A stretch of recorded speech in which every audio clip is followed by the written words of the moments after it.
We'll call this message American Exceptionalism and the Bible. American Exceptionalism and the Bible. I want to focus for a moment on the recent two elections that there have been. This summer, the British had a referendum called the Brexit vote.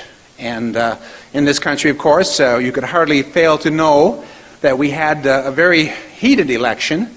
And they had something in common, these two votes. The pundits, the political class, those in power, those that are power brokers, the establishment, all figured that the Brits would stay in the EU and that Mrs. Clinton would be President of the United States. Well, neither one of those things came to pass because with the usual plottings and plannings, they left out the people that paid the taxes. Those in flyover land in both countries were ignored. And there was a palpable fear among the body politic that their nations were slipping away, that national interests were not the concern of those leading them, but they were looking in more of a global sense. What happened wasn't really predicted. In this country, we had 4 states that they called the Brexit states. That would be Michigan, Ohio, Pennsylvania, and Wisconsin. States that, in some cases, overwhelmingly and continuously have voted Democrat. And yet there were crossover votes. So that in terms of electoral votes, Mr. Trump won a landslide election in the Electoral College. Well, he made American exceptionalism a big part of his campaign. It was the theme, Make America Great Again. What does that mean? What does that mean? For one thing, it says that America was great at one time and maybe has slipped. Maybe there are certain things that now we're leading from behind. We're no longer as respected, perhaps. The economy hasn't been so good. So people are worried. They're worried that they might lose their country. And that had a lot to do with the vote. And, of course, God sets up kings and knocks down one and sets up another. So the will of God may be in play. I think we can say that definitely. But will a President Trump be able to correct everything that we should correct? Well, you can say, well, the economy could be improved. Maybe our foreign policy can be better. Maybe other domestic policy can be improved. And maybe he'll do all of that. But God isn't so concerned about GDP, is he? He's more concerned about the state of righteousness in the country. And I'm not certain anyone can do anything about that right now.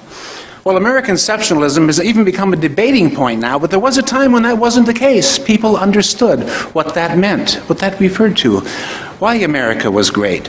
Rush Limbaugh, who I listen to on occasion when I get the chance to, the other day he was referring to America this way. He said, America is a God-blessed miracle.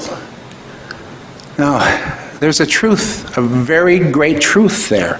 And then Michael Medved, for years, another talk host, has been signing off his program by saying that America is the greatest nation on God's green earth. And yet the current president, who supported Mrs. Clinton in the race, someone asked him about American exceptionalism, and here was his retort. All nations think they're special, and they want special favors.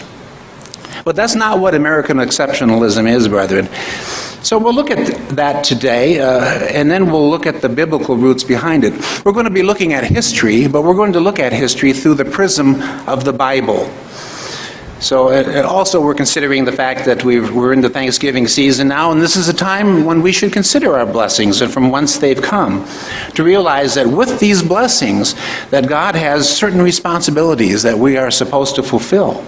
And he has given us blessings for a purpose.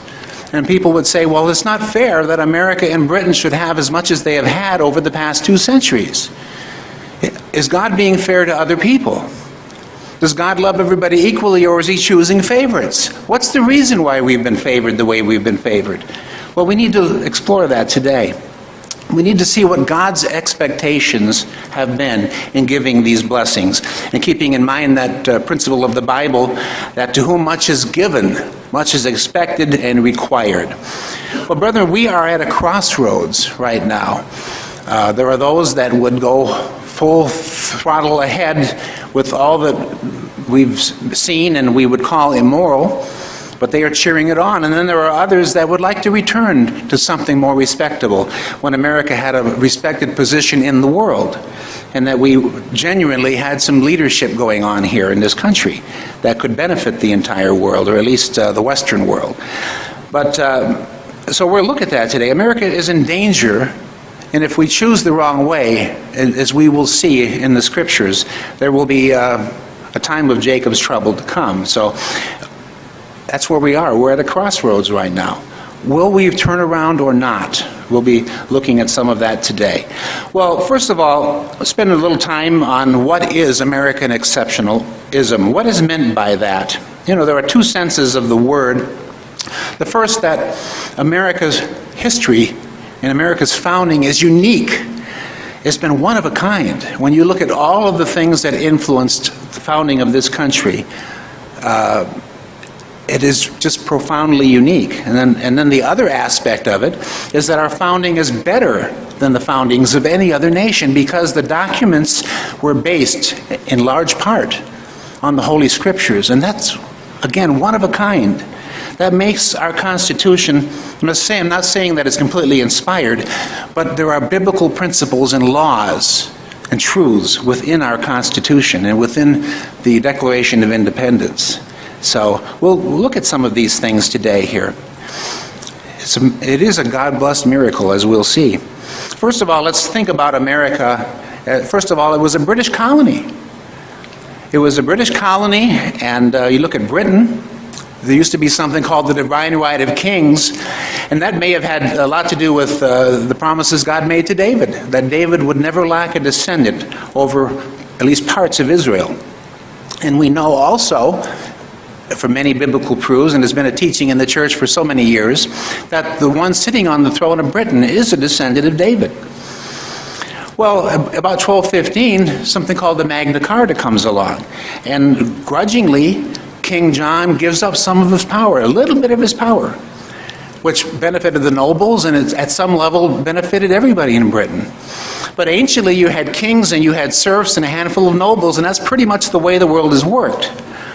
So for America to be what America was, it's just amazing to think about it here. So then you had about 1,000 years of English common law, which has worked its way into most of our legal codes around the country. And we've benefited from that as well. So why would we leave the sphere of England? I think we know that God made specific promises to the house of Joseph, both Ephraim and Manasseh, and we'll explore what that is as well. We have a new booklet on the subject, and maybe you've all read the church's new booklet. It's a very fine one, and if you have, then what we're covering today is just a little bit of reinforcement of what you've already been looking at.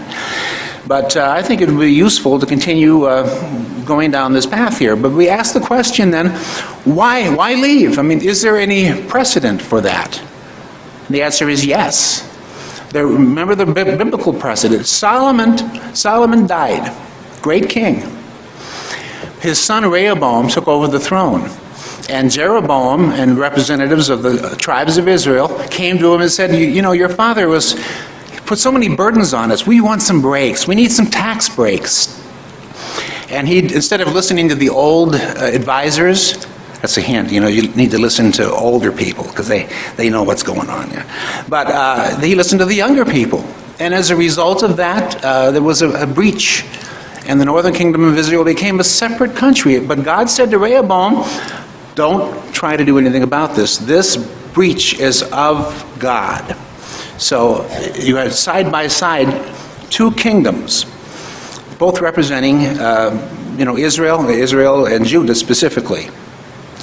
And then we know that the northern kingdom of Israel eventually went into captivity and disappeared into history, became completely paganized. They didn't want to be exceptional. They wanted to be like all the other nations. And that ultimately meant not only having a king rather than God, it meant going full-blown into the same paganism that everybody else was involved with. Be just like all the others. So they disappeared into history. But God knew where they were and would use them in his own time. So you get back to this idea then, America and its founding. The American people viewed themselves, for the most part, certainly the founders, the ones that would become founders in this country, they understood that they were Brits. They were British citizens. But the leadership in Britain, from the king and his court and the parliament, the generals of his army, did not believe that they were British citizens. They were called colonists. And they would be administered from London, and forget taxation with representation, because that's just not going to happen. You're not going to be represented. So at some point, the founders, as Ben Franklin did, said, I tear up my relationship with Britain, and I am an American. They became patriots. They began to look around. Since they were rejecting the English king, they looked to God as the highest authority. And they based what they would do in terms of the Constitution on what God has done. And if we need to understand and want to understand history in its true context, we need to know what God has wrought, what God has done, to see God's prophetic hand. And that's kind of what we're about today in this message here. So here we are. The founders, as Franklin said, will either hang together or we will hang separately. So they had to work together, and they did. They put up their fortunes. They risked their lives for this effort to make America free, and they based it all on liberty. Where was that ever done in history? Now, you had a time when the Greeks, for a while, had a little bit of a democracy. That didn't work. The Roman government tried it briefly. It didn't work. But other than that, I mean, Ben Franklin years later came out of the Constitutional Convention, and a woman in Philadelphia said, well, Dr. Franklin, what manner of government do we have? And he said, Madam, you have a republic if you can keep it. A republic if you can keep it. So we the people would form a more perfect union. When has that ever happened in world history? And what's that based on? Again, Bible, the Holy Bible.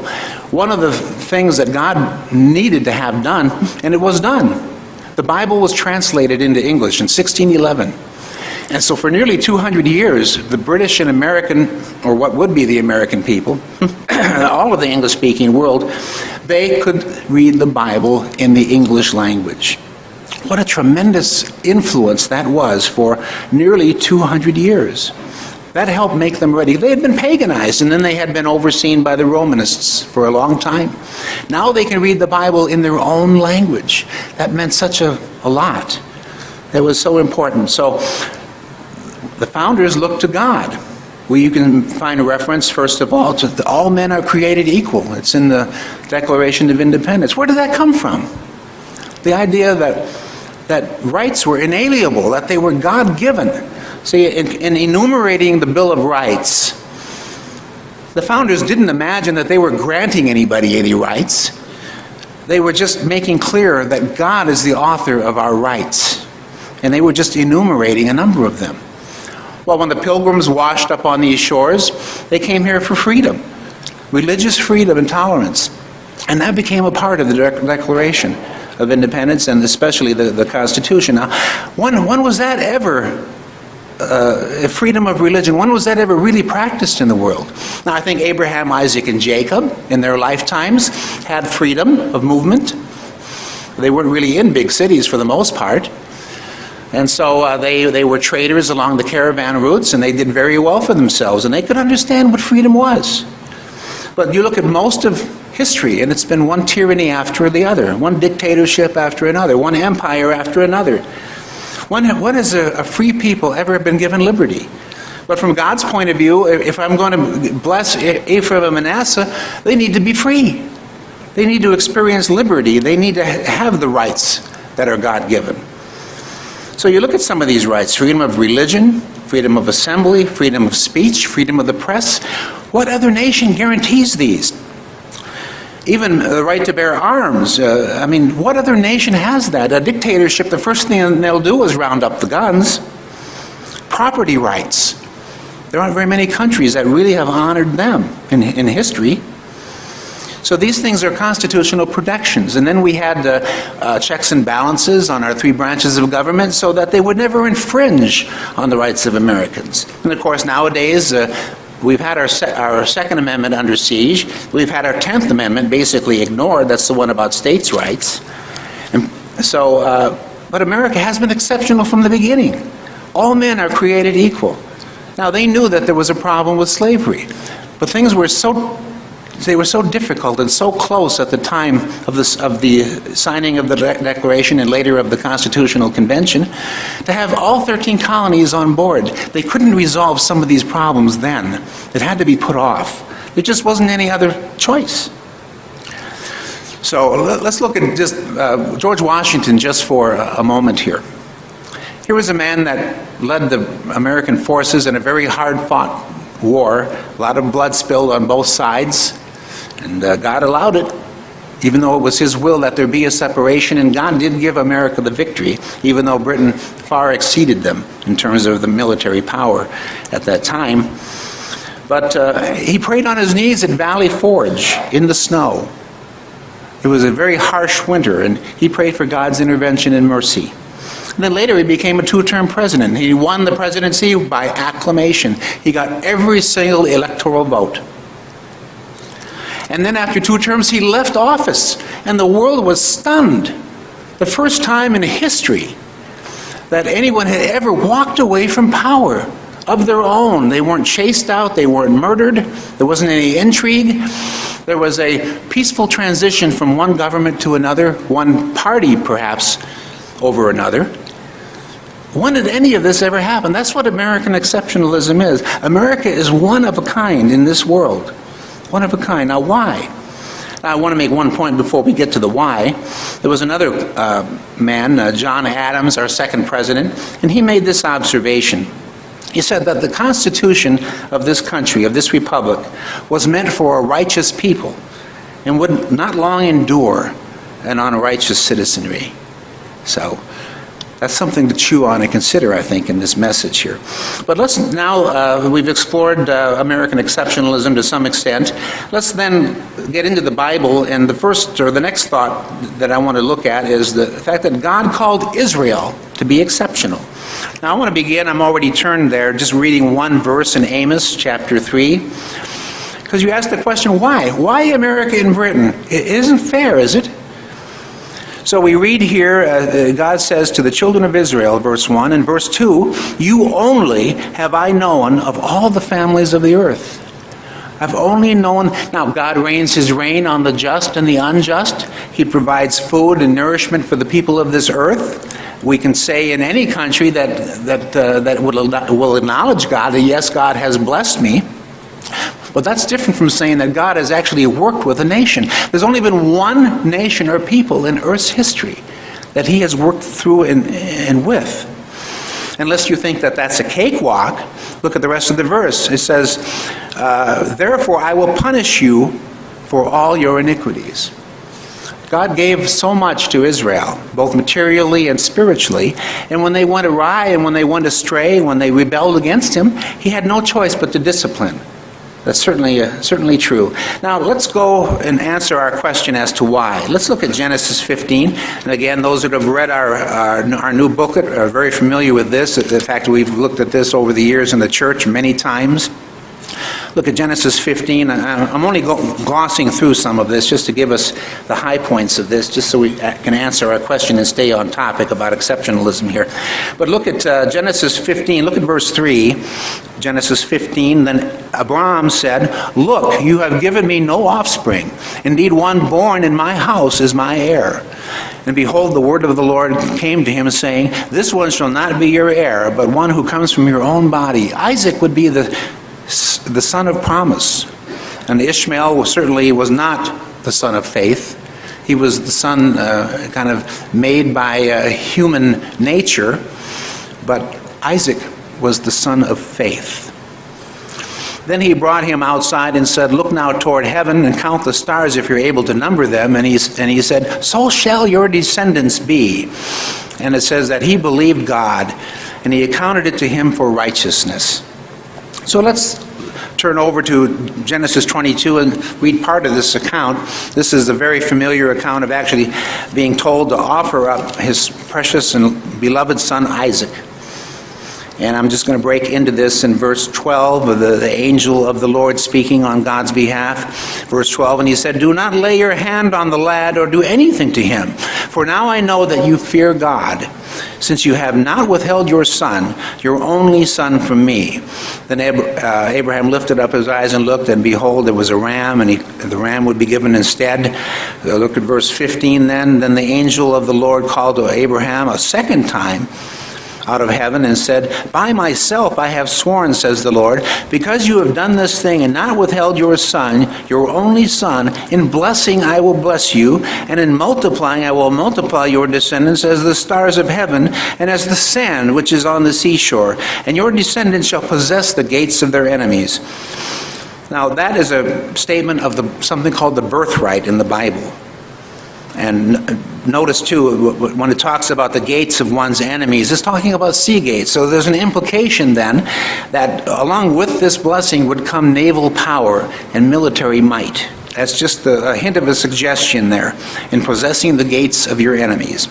So in verse 18, then, we have something called the scepter. That is, salvation through Christ is offered, again as a part of the Abrahamic covenant. Verse 18, "In your seed all the nations of the earth shall be blessed, because you have obeyed my voice."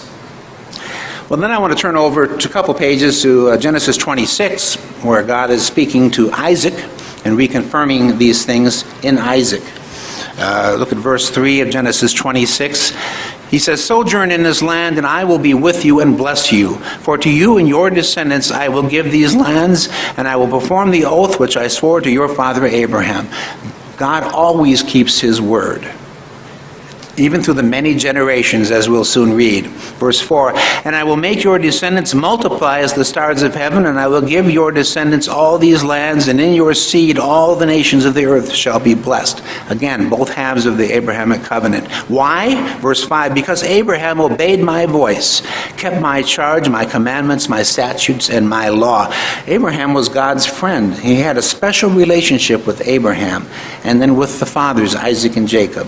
And he kept things going in that line through the 12 sons of Jacob.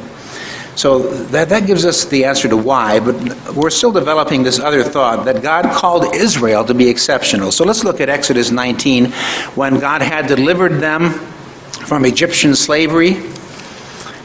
Exodus 19, start in verse 5 here. And we'll read about this covenant, the old covenant that God would make with them. Verse 5, "Now therefore, if you will indeed obey my voice and keep my covenant, then you shall be a special treasure to me above all the people, for all the earth is mine." See, it's God's plan and God's purpose, and he works things out the way that he will work things out. He doesn't always think at the same level in the same way that we do. He thinks at far higher plane of thought than we do. "And you shall be to me a kingdom of priests and a holy nation. These are the words which you shall speak to the children of Israel." So it says, "So Moses came and called for the elders and laid before them all these words that the Lord commanded him. Then all the people answered and said, 'All that the Lord has said we will do.'" So there was a covenant which was likened into a marriage covenant on one level, but on another level was just God being their king. God was their king, God was their ruler, and God's wonderful law were the precepts that they lived by. They were exceptional in every sense of the word. And God wanted them to be an example for all other nations. So let's see that by turning to Deuteronomy 4 and continue this. We're still filling in some of the information here on the fact that Israel was called to be exceptional. The Deuteronomy chapter 4. And we'll look at verse 5 once I get there. And verse 5, here's Moses. "Surely I have taught you statutes and judgments, just as the Lord my God commanded me, that you should act according to them in the land which you shall go to possess. Therefore be careful to observe them." So this is what they had to do. It wasn't enough just to possess the land. There were certain considerations, certain responsibilities that they had. "For this is your wisdom and your understanding in the sight of the peoples, who will say, when they hear of all these statutes, and say, 'Surely this great nation is a wise and understanding people.'" So that was God God's intent that they fulfill that. For what great nation is there that has God so near it as the Lord our God is to us, for whatever reason we may call upon him? And what great nation is there that has such statutes and righteous judgments as are in all this law, which I set before you this day? This is still Moses talking.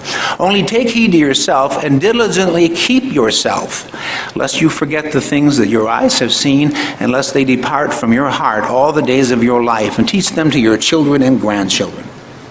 Now, one more passage along this line, and over a couple pages to Deuteronomy 7, and it'll fill in even a little more information. Deuteronomy 7, starting in verse 6, for you are a holy people to the Lord your God. The Lord your God has chosen you to be a people for himself, a special treasure above all the peoples of the earth. The Lord did not set his love on you, nor choose you because you were more in number than any other people, for you are the least of all peoples. But because the Lord loves you, and because he would keep the oath, notice again, he would keep the oath which he swore to your fathers. The Lord has brought you out with a mighty hand, and redeemed you from the house of bondage, from the hand of the Pharaoh king of Egypt. Now verse 9, therefore know that the Lord your God, he is God, the faithful God who keeps covenant and mercy for 1,000 generations. I don't think we've had 1,000 generations since that time. Maybe not, but I don't think so. But he'll keep covenant and mercy for 1,000 generations with those who love him and keep his commandments. So that's the responsibility that the Israelites had. But they were called to be exceptional, and that was God's expectation. Now, develop another thought that Joseph was also called to be exceptional.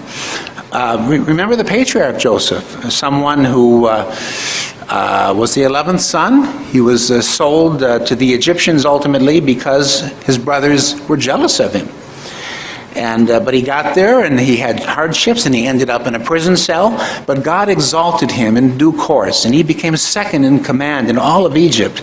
And he was there to save his own family members, all 70 of them, from famine. And he was there to save the land of Egypt at such a time as that. So he was an exceptional man to be the prototype for the house of Joseph. Let's look at back to Genesis again, this time 48. This is again covered pretty thoroughly in our booklet, and it's a very moving section of Scripture here. And there's a little irony here, too, remembering that Jacob had played some tricks on Esau to get this birthright, but at the very least, Jacob understood the value of the birthright, and Esau didn't.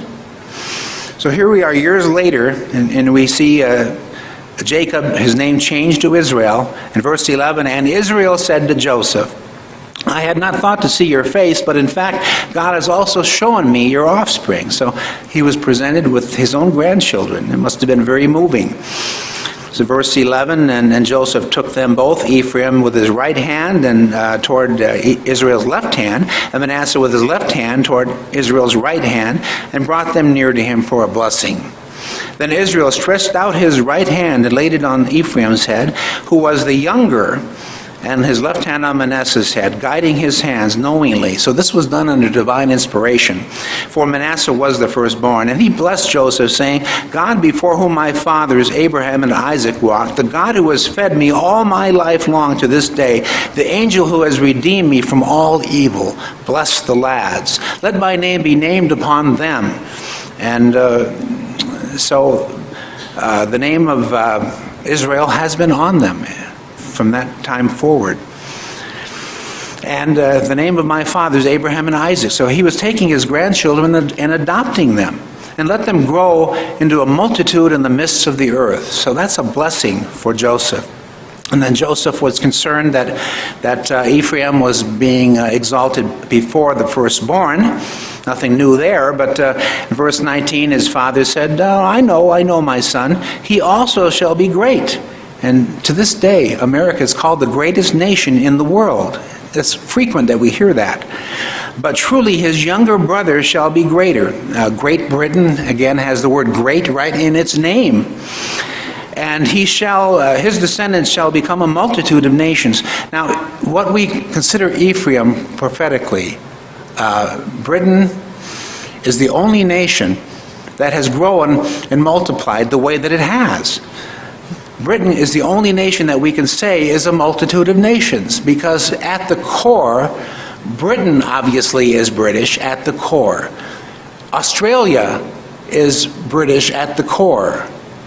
So is New Zealand, and so is Canada, generally. And of course, there are lots of Ephraimites in this country. Even now, I have a feeling. Probably mostly in the southern part of the country, is my guess.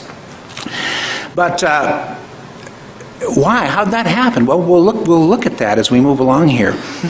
But again, it just helps us identify Britain as Ephraim, the only nation that has had, because other nations, they would conquer and they would have various fiefdoms within their overall nation or their empire, but that's not what happened here. Even though Britain had an empire and they had control over 1/4 of the earth's resources at one time, but at some point they didn't have an empire, but there's still a multitude of nations. Verse 20, so he blessed them that day, saying, by you Israel will bless, saying, may God make you as Ephraim and as Manasseh. And thus he set Ephraim before Manasseh. Now let's look at chapter 49, where we'll actually look at Joseph's blessings. But just notice in verse 1 that these blessings are for the last days. Why would God do that? Why didn't he instantly fulfill this? I have an idea on that, and I think we can demonstrate it. But we'll just ask that question. Now, the other thing is, how do we measure the last days? When would that be? When did that start? Now, in our literature, especially on the 10 tribes, we have often linked it with the 1803, which was the Louisiana Purchase. The greatest inheritance, the greatest purchase, so to speak, $15 million. How many acres of land did that buy for each cent? An incredible, it just multiplied America, and we were only into our third presidency of Jefferson, just the third president, and an incredible inheritance came. Yes, it was purchased from the French. Old Reuben came to the rescue and sold an incredibly valuable piece of property which doubled and trebled and quadrupled the size of the United States and made it almost immediately a world power. Just based on that. That was 1803. Now from the Bible, you look at Daniel 12, verse 4. We won't turn there, but you might write that down. It's very familiar. In the time of the end, many would go to and fro, and knowledge would be increased. So, well, when did that first start happening? 1805, James Watt, the Scotsman, invented the steam engine. Let's think about the steam engine for a minute now. It wasn't long before they had a larger version of it on ships. And then you could take something the size of the Mayflower and greatly expand it. Powerful engines, powerful cargo space, much room for passengers. You could take it over the pond, as we say, very rapidly compared to old methods of sailing ships. That was a tremendous advancement, and that happened in 1805. And it wasn't long before that same steam engine was put on wheels and rails and became trains that fully engulfed both Britain and America. I guess it was somewhere around 1855 or maybe 1860, somewhere in there when we completed the East and West, and we finally connected up all of our rail lines. But Lincoln took a train to Washington, and his body came back on a train. So in the 19th century, a lot of things were changing, and a lot of technology was coming along. Again, part of the birthright, technology that was developed either in Britain with British know-how or Yankee ingenuity, one way or another. But we began to be very powerfully blessed beginning about 1803 or 1805. So that's what we're saying is the last days. Now let's go over to verse 22, which talks about Joseph. Joseph would be a fruitful bough. That means he would be very populous. He would become very rich in children. A fruitful bough by a well. He would be near water and would obviously be very well acquainted with that water. Again, the implication, he would have a navy being on water.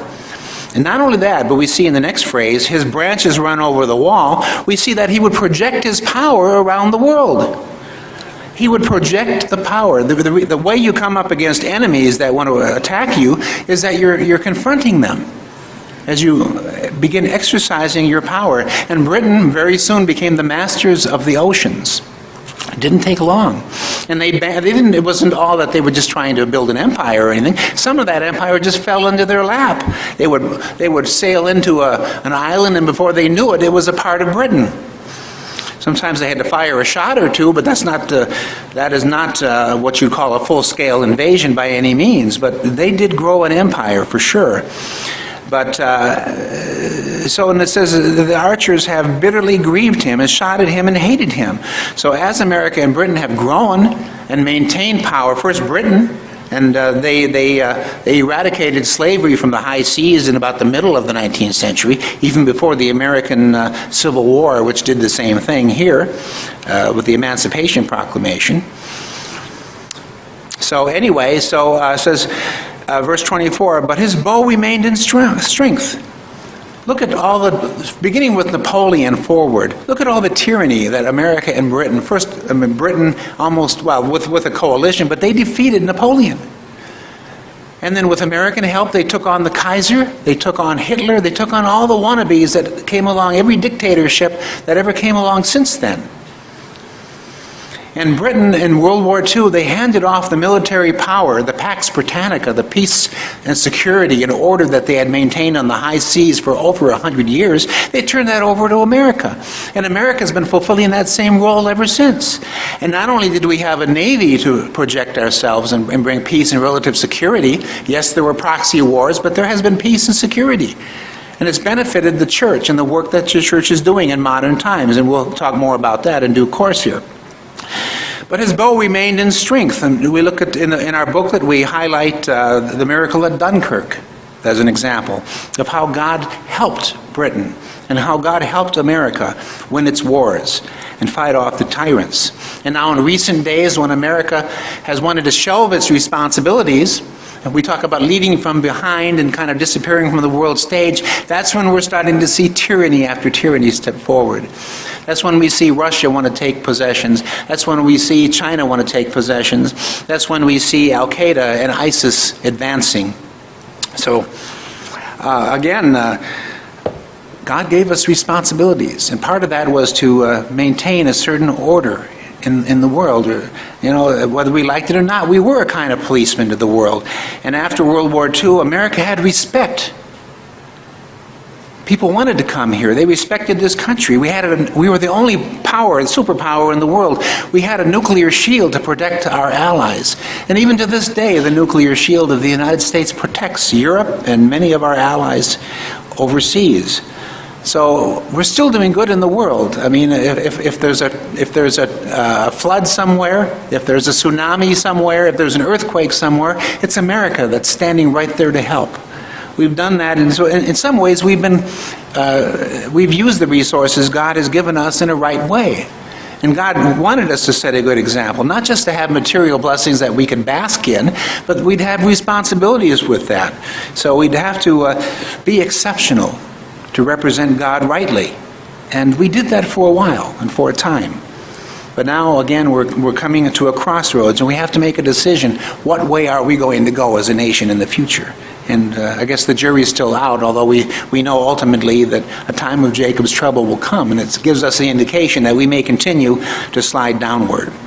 But now we'll go verse 24. But his bow remained in strength, and the arms of his hands were made strong by the hands of the mighty God of Jacob. So by the God of your father who will help you, and by the Almighty who will bless you. And now here come the blessings, the material things that we've had. The blessings of heaven above, that we'd have rain in due season, great agriculture. The blessings of the deep that lies beneath. We'd have minerals, we'd have oil. The blessings of the breast and the womb. Again, a very large and largely healthy population. The blessings of your father have excelled the blessings of my ancestors up to the utmost bound of the everlasting hills. These shall be on the head of Joseph, and on the crown of the head of him who was separate from his brothers. So we saw this long battle in the book of Genesis. Who would have the birthright? Would it be Ishmael? Would it be Esau? Would it be some of the other brothers? Finally, it was Joseph, and now we see at the end of the book that here is the prophecy, and now we've lived long enough to see the fulfillment of that prophecy. So what we're looking at today, we're looking at historical examples of God's prophetic hand and fulfilled prophecy, and that should encourage us. God will keep all of his promises that he has made to us. There will be salvation through Christ. There will be forgiveness of sins. There will be a kingdom of God. So Joseph was to be exceptional, but right now we seem to be walking away to some extent from that. Now, there's one other thought I need to develop as we begin to wrap this up. The next thought is that the church that Jesus Christ built was also to be exceptional, because not just because it was founded by God and His Son, but because it was founded on better promises and it was founded on the precepts and the law of God. Look at 1 Peter. It'll be our only passage that we use to show this. But keep in mind, though, that the church has a gospel message to bring. We find both in Matthew 24, a prophecy about how the kingdom would be preached to all the nations of the world before the end would come. And then we see Matthew 28, which is the actual commission, about verse 18. So now I want to read 1 Peter, which shows us that we are exceptional. 1 Peter 2, starting in verse 4. Verse 4 here, coming to him that is Christ as to a living stone, rejected indeed by men, but chosen by God and precious. You also as living stones are being built up a spiritual house, a holy priesthood to offer up spiritual sacrifices acceptable to God through Jesus Christ. And then verse 9, but you are a chosen generation and a royal priesthood, a holy nation, His holy people, that you may proclaim the praises of Him who called you out of darkness and into His marvelous light, who once were not a people, but now are the people of God, who have obtained mercy when they had not originally, but now they have obtained mercy. So that's what we've been called to, sonship in God's kingdom, to be the children of God now. But we haven't only been called for our own salvation, we've been called to preach the gospel to the world, as we just said. So that brings us to the point. Can't we say that Joseph's birthright and the scepter promise have coincided in the end time, in the last days? Because the church has the message of the scepter, salvation through Christ and the coming governance of Christ for 1,000 years and the saints ruling with Him. That's the church's responsibility, to take that message to the world, and to do it in any other age would be unthinkable. But to do it with the American nuclear shield and the peace and safety that the American Navy has given us over time, America's power has given us, to use America's resources and British resources to get this work done. And those two nations, America and Britain, have contributed more to the work of the church than any other nations in the world. That's by design, brethren. That's the way of God. That's the purpose of God. That's why Joseph, I know there are other explanations about how we can count certain numbers of years and certain numbers of curses and penalties that were on Israel, and that's true too. But this is a reason in its own right why God waited till the last days to give Joseph his blessings. So we need to contemplate the lessons of this and remember what God has given us as a responsibility. Now I want to close where we started in the book of Amos. One or two more passages from the book of Amos, this time Amos chapter 5, which has some things to say specifically to Joseph. Things that are useful to us now and very meaningful. I just have to... Where was I? Amos, you're here somewhere. Should have put a marker on this. There we are. Amos, looking for chapter 5. And I'll start in verse 6. Amos 5, verse 6, seek the Lord and live, lest he break out like a fire in the house of Joseph, and devour it, with no one to quench it in Bethel. You who turn justice to wormwood and lay righteousness to rest in the earth. Now when you look at this prophecy, it begins talking about the day of the Lord. So I think we can say that this is a prophecy for the end time. Let's look at verse 12 here. For I know your manifold transgressions. That applies to now for sure. I haven't gone into the sins of this country, but I think if I were to ask each one of you, you could each come up with something that we have degenerated in and gone down in. So, but your sins are mighty before God. You afflict the just and take bribes. You divert the poor from justice at the gate. Therefore the prudent weep in silence at such a time, for it is an evil time. Seek good, that's the answer. Seek good and not evil, that you may live. That could be a message that we give to our nations now. So the Lord God of hosts will be with you as you have spoken. Hate evil, love good, establish justice in the gate. It may be that the Lord God of hosts will be gracious to the remnant of Joseph. So, brethren, we've looked at American exceptionalism and seen the examples from the Bible of how the people of God have always needed to be exceptional to fulfill what God had in mind for them. So it may take some repentance further, and it may even take a time of Jacob's trouble, but the time will come when the house of Israel will be planted securely in the millennium and will finally be that example nation that God always intended them to be. So it's just something to think about at this Thanksgiving season.